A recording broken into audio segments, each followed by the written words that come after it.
Chapter 103 Coup de Grace. As the dust settled, Sonny abandoned his hiding spot on the roof of one of the buildings surrounding the square and jumped down. Avoiding the puddles of fetid blood, he walked among the corpses littering the ground and approached the dying stone monster. The nightmare creature was lying on her back, her body battered and broken. From up close, Sonny was able to see it better. The black armor of the strange monster was slowly turning to stone. In its gaps, he could see her slightly lighter skin. It was smooth like polished granite and dark gray in color.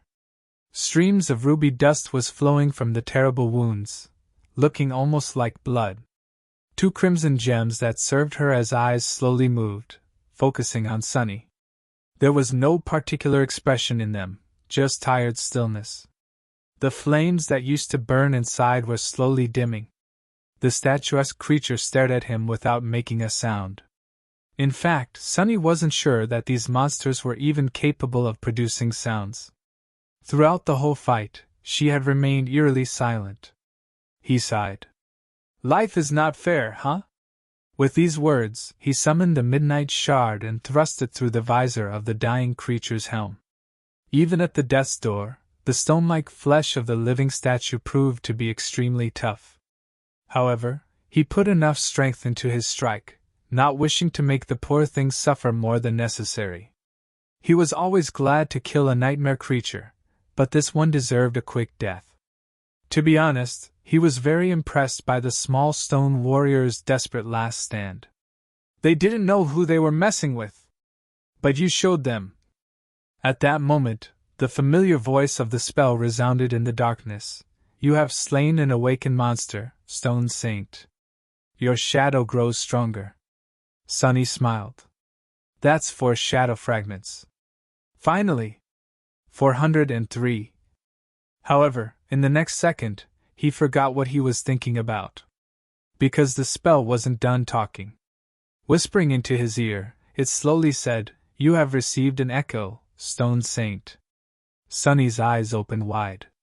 Did he hear it right? An echo? He had finally received another echo? Cautiously looking around, Sonny lowered his voice and said to the shadow, "You've heard it too, right?" The shadow stared at Sonny in exasperation, then gestured at its mouth, lowered its hands and didn't say anything. He smiled. "Exactly! That's what the spell said." Humming a song, he paced back and forth for some time, then suddenly flinched. "Oh, right. I should get out of here. Now that the stone people are gone, who knows what kind of horrors will try to make this square their nest." He made a move to leave, but then stopped and looked at the scene of slaughter with avarice. "However, I really should get some mementos first.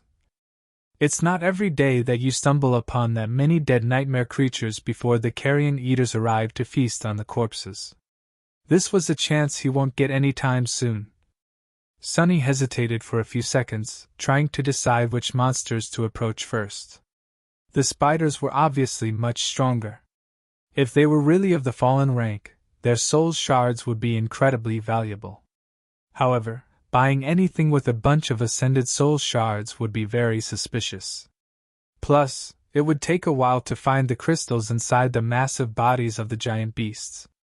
The living statues were of the lower rank, but their shattered remains were easy to search. The other inhabitants of the cursed city could arrive at any minute. So, with a deep sigh, Sonny ran to the nearest pile of shattered stones and kneeled beside it, hoping to notice the gleam of the soul shards as soon as possible. He was barely done with the second dead statue when a sudden noise made him stop. Knowing that greed had doomed a lot of people to their deaths, Sonny suppressed the desire to linger here to the last possible moment, and quickly dashed away, putting the last crystal he had managed to find inside his armor on the run. Summoning the kunai, he threw it into the air and then pulled on the invisible string, making the dagger spin around a stone column.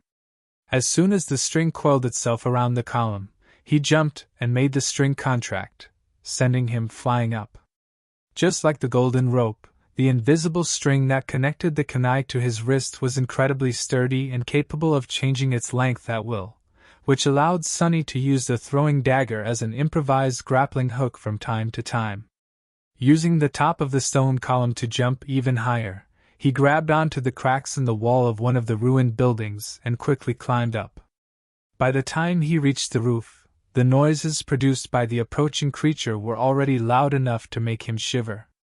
Whatever that thing was, Sunny didn't want to find out. The sound it produced while moving made him think of a giant snake, one with countless mouths, each hissing the notes of a strange, maddening tune. Luckily, he left the wide square just in time to never meet that abomination. By the time Sunny had returned to the ruined cathedral, the night was already coming to the end. The eastern horizon was growing lighter, and the sound of the black waves crushing against the city wall was growing restless. Walking across the support beams stretching above the grand hall, he caught the glimpse of the marching Black Knight and sighed. One day, he was going to kill the bastard on some glorious day. But not this day. Today, he had other things to do. Reaching the safety of his hidden lair, Sunny put the soul shards into his treasure chest and then sat down on a magnificent wooden chair. There was an excited smile on his face. It was finally time to find out what was the difference between a normal echo and one transformed into a shadow. Chapter 104 Soul Arsenal. Not wasting any more time, Sunny dove into his soul sea. Despite his changed mental state, it was as calm as always. The silent expanse of still water stretched into the empty distance, with the shadow core hovering above like a dark star. Tiny spheres of light floated in the air around it, reflecting on the surface of the tranquil sea. The silent shadows were still there, standing motionless at the edge of darkness. Compared to before, their ranks had swelled. Monsters of all shapes and sizes were among them now, making Sunny's collection of slain enemies look increasingly impressive. Walking past them, he glanced at one or another from time to time, recalling the thrilling battles with a mix of dread and pride. This was his personal museum, a dark monument to all his sins. Wait, sins? Why sins? Just at that moment, Sunny stumbled and stopped. Not too far away from him, a gaunt shadow stood among the menagerie of terrifying creatures, silently staring at him with empty eyes. That shadow once belonged to a young man, not much older than Sunny himself. He had lived in the ramshackle settlement beyond the castle's gates, struggling to survive like everybody else. Before. Sunny looked away. Don't you look at me like that. It was your own fault, fool. You shouldn't have asked me all those questions. Out of the 3 people he had murdered with his own hands, this kill was the only one that made Sunny feel something. Because it wasn't done in the heat of the battle or to settle a personal score. This one was done in cold blood. It was why he had to leave the castle, among other things. Sunny grimaced. I said stop looking at me. Just stay dead and don't bother me with your nonsense. Huffing angrily, he turned away.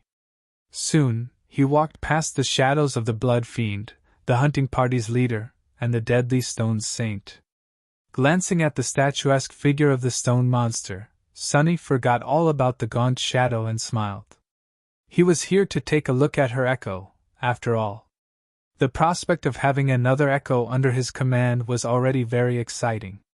The loyal and strangely personable scavenger had been of great help to Sunny in the past, tremendously increasing his combat performance. After all, despite having a divine aspect and a uniquely powerful ability, Sunny was still just a dreamer, one whole rank below the echo. The scavenger, however, was merely a beast, while the stone saint was a monster. Her power was comparable to that of the ferocious carapace centurions, far surpassing anything that Sunny could ever hope to achieve in this cursed place. The strange nature of the steadfast living statue made her even more formidable. Having a servant like that would make many impossible things possible. However, Sunny wanted even more. He was waiting to see what miracle his aspect was going to perform, hoping that the results would surpass his wildest expectations. Soon, he was standing under the black sun of his shadow core, observing the spheres of light that represented his memories. There were 9 of them now. The ones that he actually used were the puppeteer's shroud, the midnight shard, the prowling thorn, the ordinary rock, and the endless spring. Savoring the anticipation, Sunny summoned each of them one by one and read the glowing runes surrounding the memories. He had gotten the heavy kunai after defeating a peculiar creature that resembled a monstrous armored porcupine. The rain of jagged bone quills had left several holes in Sunny's body, but the reward was well worth it. Memory, prowling thorn. Memory rank, awakened. Memory tier 2. Memory type, weapon. Memory description. This flying dagger is as unpredictable and fickle as the affection of a young beauty, but perhaps not as deadly. Memory enchantments, Rose of Betrayal. Enchantment description. The prowling thorn is connected to its wielder by an invisible string. This string is strong but mercurial, just like the treacherous bond of sentimental attachment. After reading this description for the first time, Sunny couldn't help but wonder if the spell had been scorned by a lover once. The runes practically exuded bitterness. Next on the list was his most dangerous memory, the talking rock. Memory, ordinary rock. Memory rank, awakened. Memory tier, I. Memory type, tool. Memory description, just an ordinary rock. Memory enchantments, not really. Enchantment description, the word is mightier than the sword. The rock is mightier than the word. The funny thing was that the ordinary rock, which was capable of repeating various sounds, had fallen into the hands of a person who was unable to tell lies. It was now the most honest memory in 2 whole worlds. It had also made Sunny think twice before opening his mouth. Sometimes. The last memory he decided to take a look at was, perhaps, the most precious to him. It was the beautiful glass bottle that Cassie had given Sunny as a farewell gift. Memory, endless spring. Memory rank, dormant. Memory tier 4. Memory type, tool. Memory description. A lovesick devil had once imprisoned a mighty river in this fragile glass bottle. It was his gifted to a beautiful desert spirit. Memory enchantments, gift of water. Enchantment description. This bottle contains enough water to make flowers bloom in the desolate heart of the most lifeless of deserts. This one was sort of romantic. It seemed as though the spell was all over the place when coming up with these descriptions, to the point where Sunny couldn't even tell if it was being serious. With a sigh, he dismissed the sphere of light containing the endless spring and glanced up. The other 4 of his memories were not very useful. They were an incredibly heavy tower shield, a suit of armor that was worse than the puppeteer's shroud in every regard, a glass eye capable of producing bright beams of harmless red light, and the obnoxiously loud silver bell, the first memory he had ever gotten. The remaining 3 had been awarded to him for killing comparatively weak monsters on the streets of the cursed city. He was hoping to trade them for something more suitable during his next visit to the castle, whenever that might be. Forgetting about the memories, Sunny finally focused his attention on the brightest sphere of light that was floating in the dark emptiness above his head, the one containing his new echo. He willed it to descent and watched as the sphere glided down, softly touching the surface of dark water a few moments later. It slowly dimmed, revealing the stone figure hidden within. Here in the dark silence of the Soul Sea, the stone saint looked just like a statue. She was approximately as tall as Sunny, looking miniature in comparison to the rest of the nightmare creatures he had to face on the forgotten shore. She was also uniquely human-like in appearance. If not for the dark gray hue and the stone-like nature of her granite skin, Sunny might have even mistaken the strange monster for a sleeper. Provided, he couldn't see much of her body behind the graceful dark armor. The nature of these strange creatures remained a mystery. Chapter 105 Living Stone. Previously, Sunny had considered the living statues to be just that, monuments brought to life by evil spirits. There were a lot of revenants like that walking the streets of the cursed city. Take the Black Knight, for example, Sunny was almost sure that the bastard was actually just a suit of armor with a vengeful wraith imprisoned within it. He had no proof that there was an actual body in that moving steel fortress, at least. However, after watching the stone saint die right before his eyes, he wasn't so sure that she and the Black Knight were the same anymore. There certainly were similarities. Even the design of their armors was somewhat similar, as though one had originated from the other. But the stone warrior's armor seemed much more ancient. And then there was the ruby dust that flowed from the stone creature's wounds instead of blood. Since when did statues have blood? It was almost like these strange creatures were designed to possess their own weird form of life.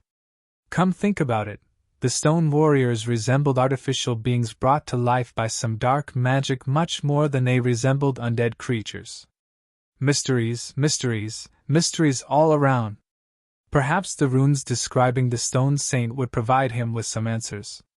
The echo, meanwhile, was coming to life.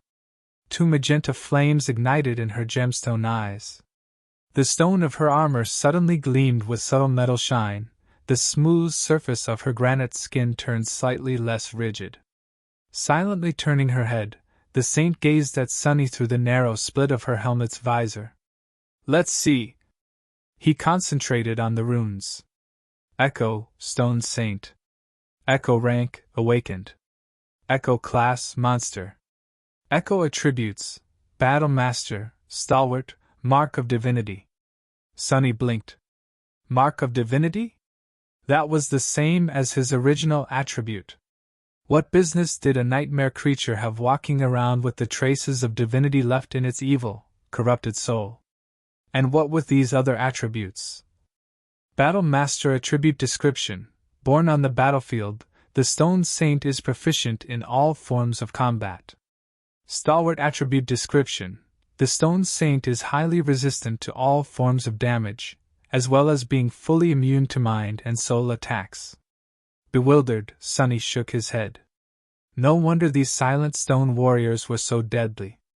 They were literally a bunch of killing machines created to last as long and deal as much damage as possible on the battlefield. But who had created them? Leaving the attributes alone, he lowered his gaze and read the next line of runes, Echo description. Deep in the cavernous halls of his dark domain, the last child of the unknown had created them from stone to quell the fire burning in his resentful heart. However, that fire only grew hotter. Designed to bring peace, they were instead born into an endless war. The unknown again. Or rather, their children. It seemed like his theory was correct. The Stone Saint was either an artificial being or a descendant of one. In any case, that was before she was corrupted by, well, whatever it was that had corrupted all the nightmare creatures, and especially those in the cursed city. Now even gods wouldn't be able to describe what exactly she was. Not that it mattered. A monster was a monster. Sunny was more interested in the fact that the traces of divinity that the stone warrior bore had to have come from their original creator, who was at least partially one of the unknown. Which meant that the unknown, indeed, were closely related to the gods and to divinity itself. Just like Mysterious Weaver. Looking away from the runes, Sunny studied the motionless echo with his altered eyes. What he saw made him smile darkly. Just like the memories, the true essence of the echo was weaved from the countless diamond strings that formed an infinitely complex pattern. Only in its case, the pattern was even more elaborate, dwarfing anything that Sunny had previously seen. 2 embers were burning inside the Stone Saint's body, serving as anchors for the endless strings. One of them was situated in the place where her heart should have been, the other in the lower part of her abdomen. Sunny closed one eye and looked more closely. And there, behind the shining pattern of the diamond strings, he noticed another, much more primitive and crude system of adamantine threads. They pierced the stone flesh of the echo, resembling a human nervous system. These strings were also seemingly made from diamond, but they were much less ethereal. In fact, they were entirely corporeal. Sunny frowned. Makes sense, that makes sense. Wait, how does it make sense? The memories and the echoes were created by the spell. They were artificial. The stone saint, too, was artificial, but in a much more mundane sense. She was made by a child of the unknown, just like her echo was made by the spell. Which meant what? That the technique that had been used to create the stone saint was eerily similar to the technique that the spell used, although it did look extremely primitive, in comparison. Could that mean that the spell itself had come from the unknown? Sonny grimaced and shook his head. No. Although it was a sound theory, there was too little information to actually consider it substantiated or even remotely believable. He needed to find out more, learn more, uncover more before even beginning to understand the true story that connected the spell, the gods, the unknown, and his own life into one nightmarish tapestry. But there would be time for it later. Right now, he had something equally as interesting right within his grasp. Glancing one last time at the graceful stone monster, Sonny gulped and licked his lips. Then, he said timidly, Let's do this. Taking a step forward, he hesitated and then carefully put his hand on the breastplate of the stone saint's armor, right across from the place where the main nexus of her spell weave was situated. To his surprise, the breastplate felt like stone and was warm to the touch. It was as though a furious crimson flame was burning inside the nightmare creature's chest. Huh! As soon as Sonny touched the echo, a new string of runes appeared in the air in front of him. Transform echo into a shadow? He hesitated, once again afraid to make the choice. What was he going to do if the process made the stone saint weaker, or even useless? Trying not to think of this possibility, Sonny sighed and forced himself to say, Yes. An imperceptible change happened to the soul sea, as though a gust of wind suddenly appeared out of nowhere. The tranquil dark water seemed to simultaneously stay still and move restlessly. Then, a sudden pressure came from somewhere above. Raising his head, Sonny saw two dark beams descending from the depths of the shadow core. One of them fell on the echo, while the other landed on one of the silent shadows that stood motionlessly behind his back, as though connecting them together bathed in the dark light.